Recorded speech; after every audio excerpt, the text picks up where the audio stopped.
cartoons and comic books, history, how accurate does a movie portray it as, epics, epic films, epic journeys. We have been talking about all these things, especially in the past 2 weeks in classical world and film. And we're going to talk about them more this week in terms of a movie called The Warriors, made in 1979 by Walter Hill. The Warriors is, it's a little bit different from the movies that we've been watching, which have, in many cases, gone out of their way to depict ancient history, ancient historical events, and ancient people with accuracy, with attempts to create a kind of, world that clearly feels like it's not our world. That was the Medea by Pasolini. All of the efforts to have, costumes that are historically accurate in Alexander. We're going to see more of that in our film next week, Cleopatra. The movie for this week is very much based on an ancient Greek work of literature, and it's very, very much a contemporary movie.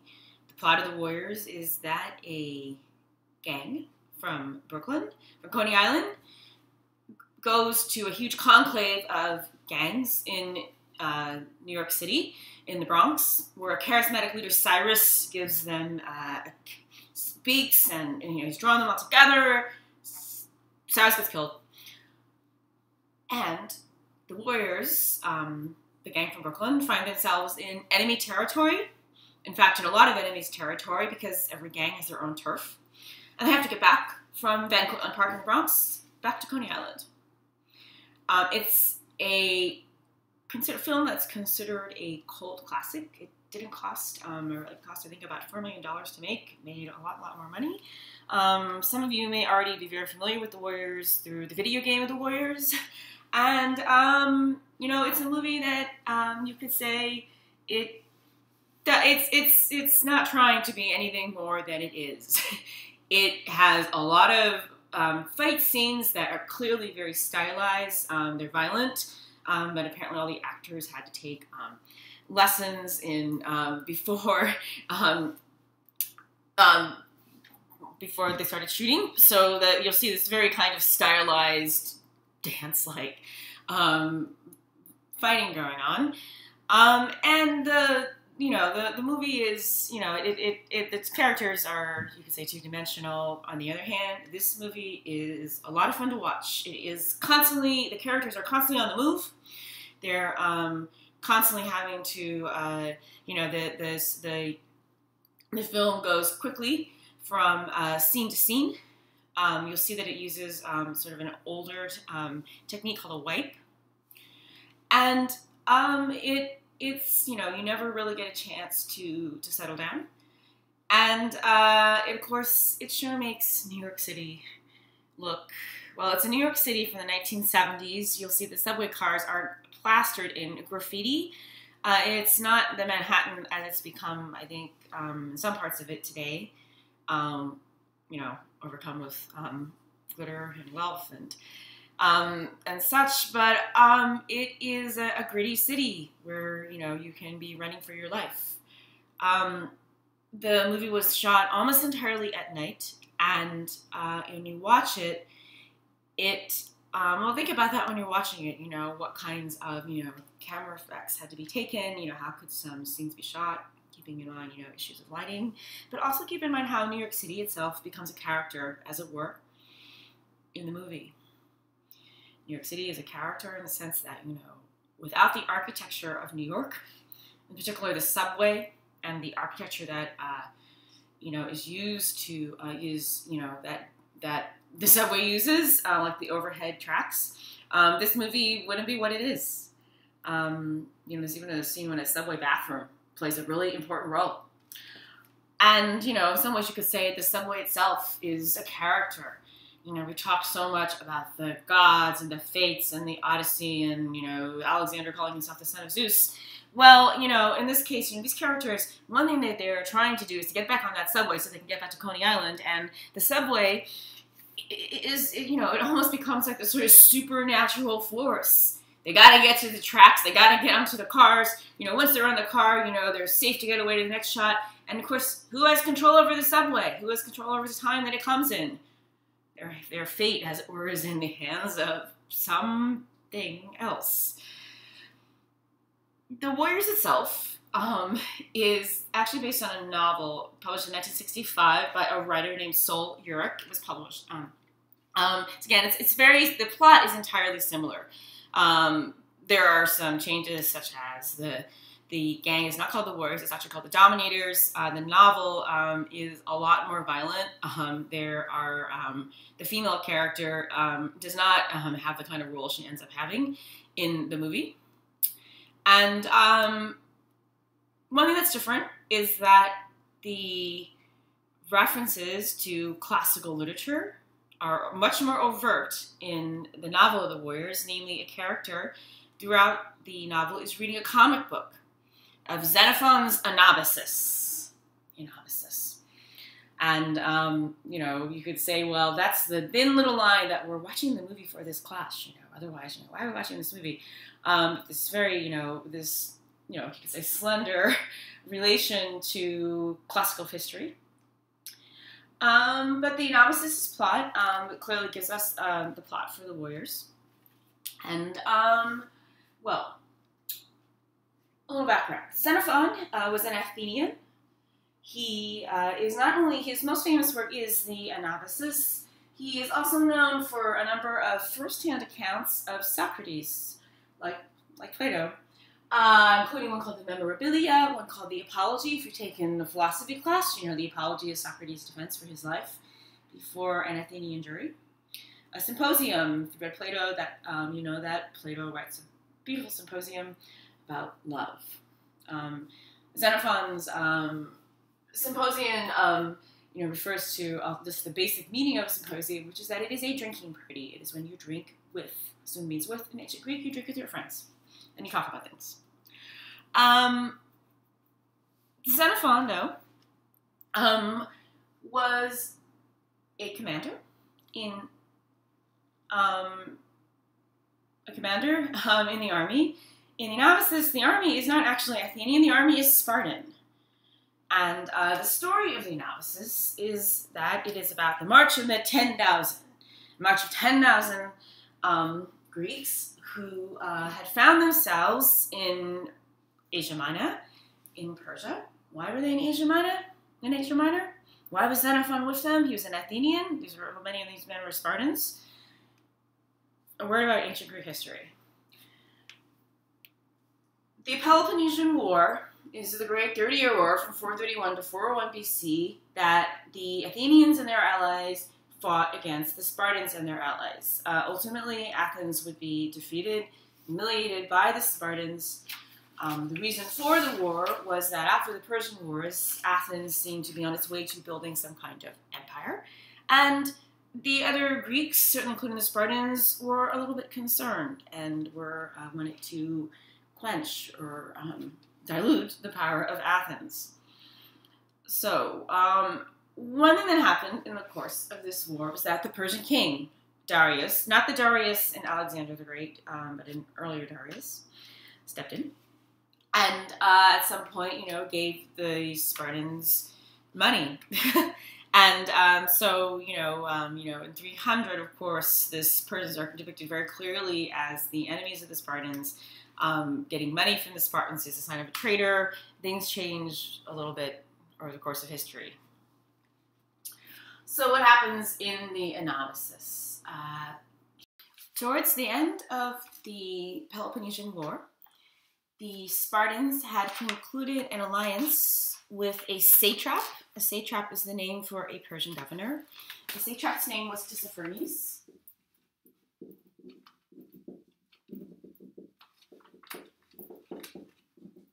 And Xenophon was the satrap of Lydia and also of Ionia, which is on the western coast of Turkey. Xenophon had agreed that he would give subsidies to the Spartans. As it turned out, though, he was, as my book calls him, a double dealer and no such intentions of doing so. the Spartans were not happy about the cutoff of money that they had been promised and complained to the Persian king, Darius II. At that point, Darius stepped in and had his younger son, whose name was Cyrus, step in. And this is at around about 407 BC. Cyrus was 17 years old. Darius had Cyrus step in and supersede Tissaphernes, take over Tissaphernes' military authority. Tissaphernes had been, in essence, the commander-in-chief of the Persian forces in Western Asia Minor, in the western part of the Persian Empire. And also under the orders of Darius, Cyrus gave his support to the Spartans. And it's also thought that at this time, Cyrus noticed that the Spartans were pretty good soldiers, reliable, and more than able in the battlefield. And this is going to become important in the Anabasis. So shortly before the end of the Peloponnesian War, in about 405 BC, Cyrus was called away from his command in Asia Minor due to the death of Darius.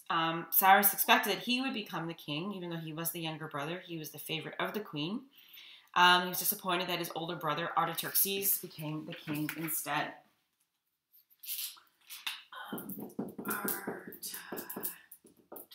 Artaxerxes. And so, what happens in the Anabasis is that Cyrus is planning a revolt against the king of Persia, his brother Artaxerxes, or actually Artaxerxes II. And he calls up the Spartan army. The Spartans, whom he had gotten to know as, again, as an excellent army. He was in need of support of. And also, keep in mind, the Anabasis happens, Cyrus, it happens around 401 BC. That's at the very end of the Peloponnesian War. And of course, at the end of this war, you have thousands of soldiers who are commissioned, who are, have done nothing but fight for their whole lives. This was a 30-year war. And, they're not exactly ready to go back to being civilians, at that point, that would probably mean being farmers or picking up some kind of trade. So Cyrus had a ready army of very ready Greeks, or hoplites. Hoplite is the ancient Greek word for a soldier. It's from the word hoplon, which means a weapon. Hoplon would be transliterated like that. And so, these thousands of Greeks, of Spartans, were in Asia Minor. They were technically mercenaries. They were only, going to serve Cyrus because the plan they would get paid. And Xenophon, you're thinking, wait a moment, she said Xenophon was an Athenian. What's he doing with the Spartan army? Well, Xenophon was invited by a friend to partake in the expedition, and that's what he did. He wasn't a Spartan Athenian general. And so, this huge force of Greeks ends up in Asia Minor, and lo and behold, they march with Cyrus in the first book of the Anabasis. The Anabasis, by the way, is from the Greek word anabane.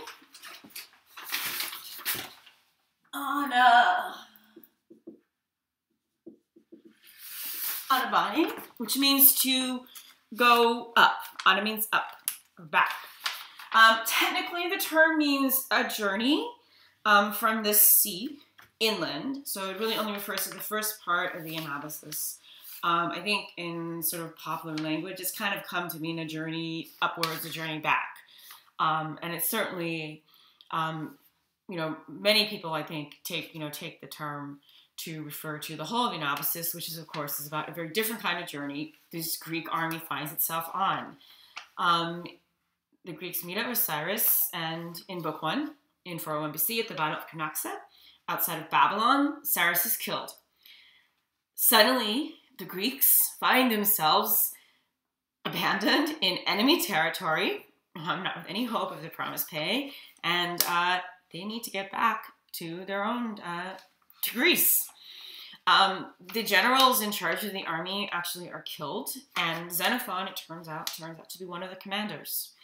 And so he and some others lead this huge army of the 10,000 up from Babylon up to the Euxine Sea or the Black Sea.